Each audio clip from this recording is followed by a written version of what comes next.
In this video, I'll be showing you how to change lock screen password on Android. It's a very simple method, so if you find this video helpful, be sure to drop a like and subscribe. But anyways, getting into it, it's very simple to go ahead and do this.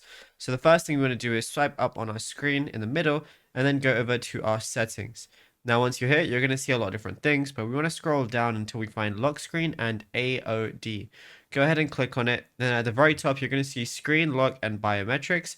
Go ahead and click on that. It's then going to ask you for your current PIN. Now, once you're in, it's going to look something like this. And I have my PIN currently set up and everything.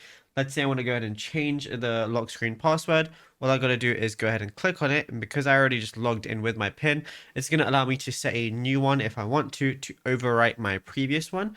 Alternatively, if I don't want a PIN anymore, I can choose a password, pattern, or a swipe. Obviously, a swipe has no security though. And yeah, it's up to you which one you want to choose, and then you'll be good to go. Now, if you found this video helpful, be sure to drop a like and subscribe, and check out all our other tutorials that we've been posting on the channel as well.